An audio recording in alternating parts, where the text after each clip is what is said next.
Hello friends, welcome back to my new channel Education Easy Tricks.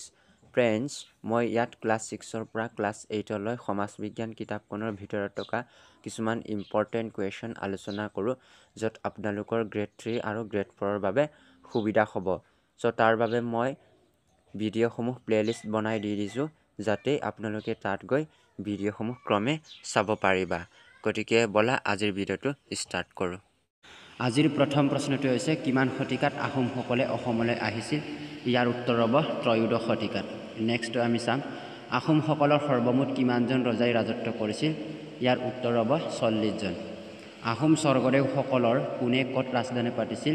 ইয়াৰ উত্তৰ হ'ব স্বৰ্গদেউ চুকাফা চৰাইদেউত পাতিছিল প্ৰথমতে, স্বৰ্গদেউ চুডাংফা বা বামুণী কোঁৱৰ চৰগুৱাত পাতিছিল, স্বৰ্গদেউ চুহুংমুহুং বা দিহিঙীয়া ৰজা বকতা, স্বৰ্গদেউ শুক্লেংমুং বা গড়গড়ীয়া ৰজা গড়গাঁৱত পাতিছিল, স্বৰ্গদেউ ৰুদ্ৰসিংহ ৰংপুৰ আৰু স্বৰ্গদেউ গৌৰীনাথ সিংহ যোৰহাটত।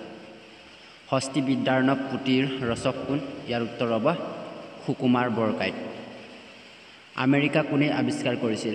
ইয়াৰ উত্তৰ হ'ব কলম্বাছে 1492 চনত। ভাৰতবৰ্ষলৈ অহা জলপথ পোনতে কোনজন নাবিক আৱিষ্কাৰ কৰিছিল? পৰ্তুগীজ নাবিক ভাস্কো দা গামা 1498 চনত। কোন আহোম বিষয়াই ৰংপুৰৰ পৰা ৰাজধানী যোৰহাটলৈ তুলি নিছিল? ইয়াৰ উত্তৰ হ'ব পূৰ্ণানন্দ বুঢ়াগোহাঁই। মানৰ তৃতীয় আক্ৰমণৰ সময়ত আহোম স্বৰ্গদেউ কোন আছিল? ইয়াৰ উত্তৰ হ'ব চন্দ্ৰকান্ত সিংহ। ইয়াণ্ডাবু সন্ধি কাৰ কাৰ মাজত হৈছিল? মান আৰু ব্ৰিটিছৰ মাজত 1826 চনৰ 24 ফেব্ৰুৱাৰীত। কেপ্টেইন ৱেলছৰ অসম আগমনৰ সময়ত ব্ৰিটিছ গভৰ্ণৰ জেনেৰেল কোন আছিল? Lord Cornwallis. ভিডিঅ'টো যদি ভাল পাইছা তেন্তে লাইক, কমেণ্ট আৰু শ্বেয়াৰ কৰিবলৈ নাপাহৰিব।